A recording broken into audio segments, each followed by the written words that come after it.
Sa mga kalikot, at dahil napalitan natin ng bagong regulator rectifier, so okay na yung charging nitong motor na to.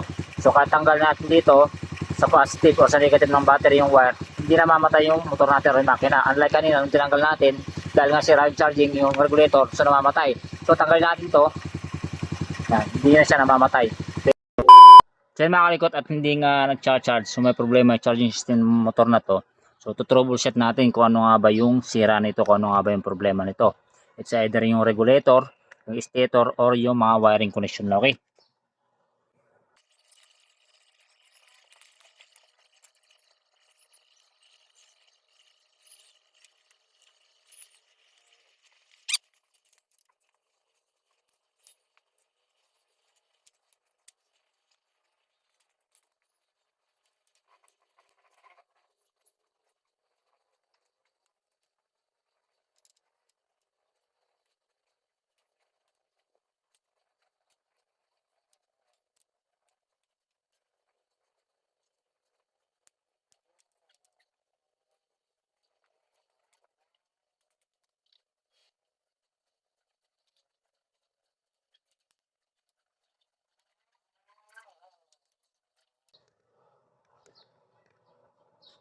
So yun mga kalikot, dahil nga hindi nagcha-charge. So check natin yung aling stator. Ito, itong pink tsaka yellow. Ito muna check natin. So dapat ilaw or may continuity sa test light. Itong pink tsaka yellow. Okay? Check natin. So yan, may continuity. So dapat naman wala siyang continuity pagdating sa ground, itong yellow tsaka pink. So yan, wala siya. So sa pamagitan ng ating test light, ma-check din natin yan. Yan. So pag pinandar natin yung motor, dapat nakaklip yung ating test light dyan. Then pagka ganyan, dapat iilaw yung ating test light. Okay, pandar natin yung motor.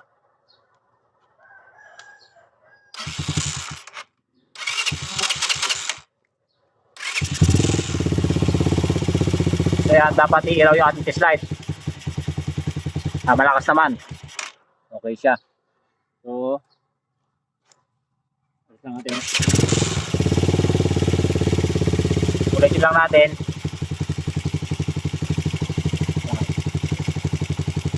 Dapat iilaw yung ating test light.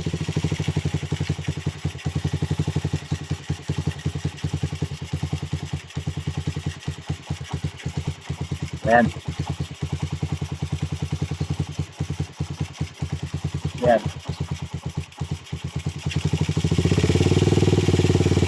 Tapos pagka ground, dapat di siya iilaw. Okay? Ibig sabihin, good yung ating stator. So, check naman natin yung regulator. So, ibalik natin tong regulator natin. Itong tinanggal natin na yellow tsaka pink sa stator, ibalik natin. Okay? So, dapat may lalabas na supply ng current rito. Itong red na to. Okay? So, dapat naka-clip yung ating test light sa ground. So, dapat iilaw yung ating test light. Okay? Dito sa red. Pag umandar yung motor. Okay?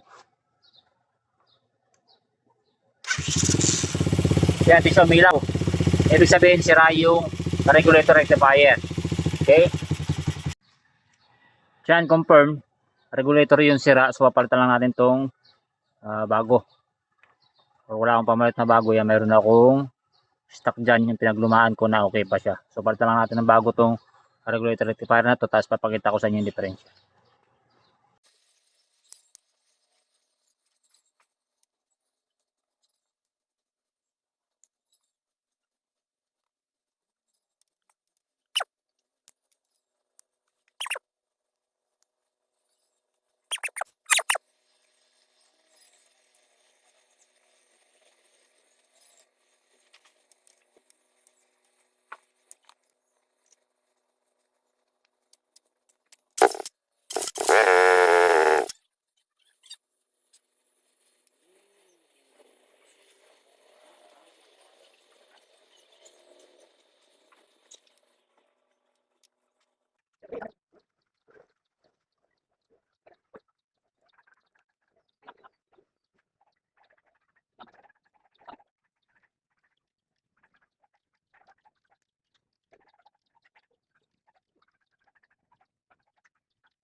So yun mga kalikot, napalitan natin ng regulator na rectifier na okay. So check natin tong red na to kung iilaw na yung ating test light. Okay, pandaran natin yung ating motor. So ganun pa rin sa ginawa natin kanina, yung clip ng ating test light body ground natin, so dapat iilaw na yung ating test light dito sa red na to. So dapat magsusupply ito ng kuryente. Okay,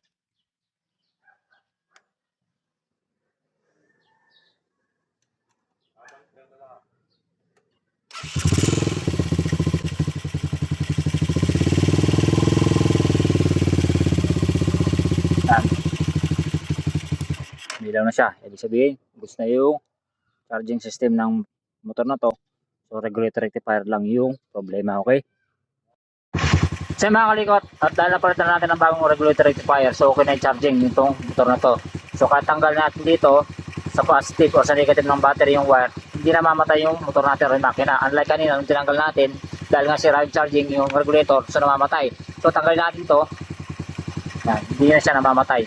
Okay, ibig sabihin good yung charging system. Okay,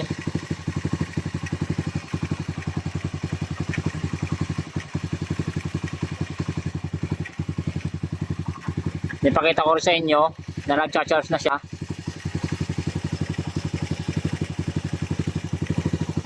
Sa pamamagitan ng multimeter tester.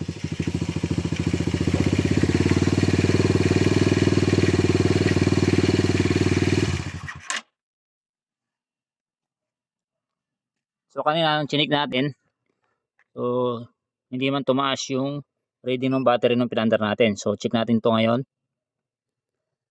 Yan, 13.19. So pandaran natin yung motor. Dapat tataas to. Itong reading ng battery natin.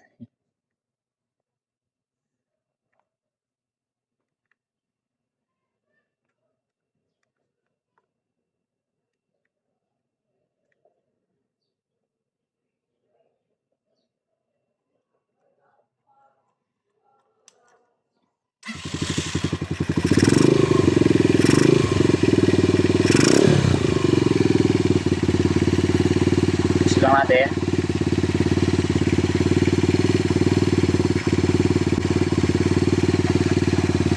Ayan, 14, 13.9. Okay. Ibig sabihin goods na yung charging system. Nagpalit lang tayo ng regulator rectifier. Okay.